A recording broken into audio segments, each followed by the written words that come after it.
Hello' everyone, আজি যিহেতু জন্মাষ্টমী সেয়ে মই ভাবিলোঁ কিবা মিঠা অকণমান বনোৱা যাওক। যিহেতু বহুত দিন বনোৱাও নাছিলোঁ, সেইবাবে মই চেৱৈকে লৈছোঁ বনাবলৈ। চেৱৈ বনাবলৈ মই ইয়াত বাদাম, খিচমিচ আৰু তেজপাত আৰু ইলাচি লৈছোঁ। ইয়াত মই কেৰাহী এটা গৰম হ'বলৈ পাতি থৈছিলোঁ, তাত ঘিউ এচামুচ দি দিলোঁ আৰু এতিয়া ড্ৰাই ফ্ৰুটছখিনি মই কাটি লৈছোঁ। সেইখিনি ঘিউখিনিত অকণমান সময় ভাজি ল'ম।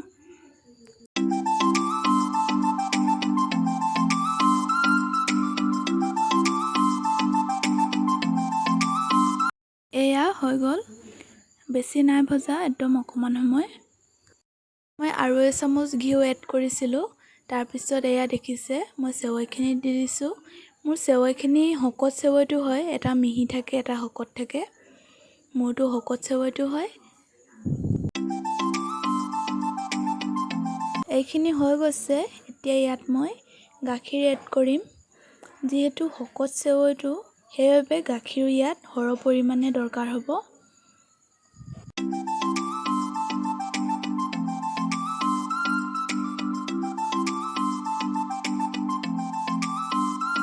এগিলাচ গাখীৰ এড কৰাৰ পিছত মই চেৱৈখিনি অকণমান সময় সিজিবলৈ দিম আৰু তাত মই ভাজি থোৱা ড্ৰাই ফ্ৰুটছখিনি আৰু তেজপাতকেইটা দি দিলোঁ।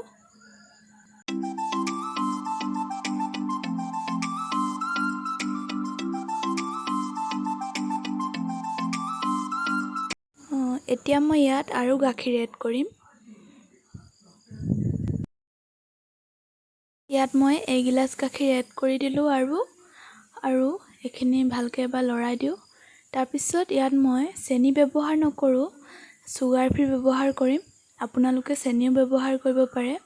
ইয়াত মই চুগাৰ ফ্ৰী সৰু চামুচখনেৰে 7 চামুচ দিছোঁ।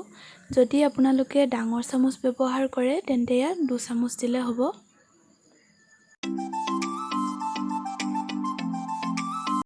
চেৱৈখিনি ৰেডি হৈছেগৈ আৰু এতিয়া মই ইয়াত আৰু এগিলাচ গাখীৰ ইয়াত এড কৰি দিলোঁ, যাতে গাখীৰ যিমান বেছি দিয়ে চেৱৈত সিমানেই টেষ্টি হয় খাবলৈ।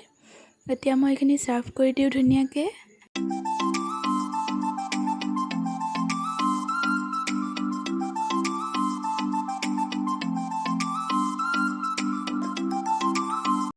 এয়া দেখিছে আমাৰ একদম টেষ্টি চেৱৈ ৰেডি। চ' আপোনালোকে যদি ভিডিঅ'টো চাই ভাল পালে তেন্তে প্লিজ লাইক কৰি দিব আৰু যিসকলে মোৰ চেনেলটো ছাবস্ক্ৰাইব নাই কৰা প্লিজ ছাবস্ক্ৰাইব কৰি দিব। Thank U.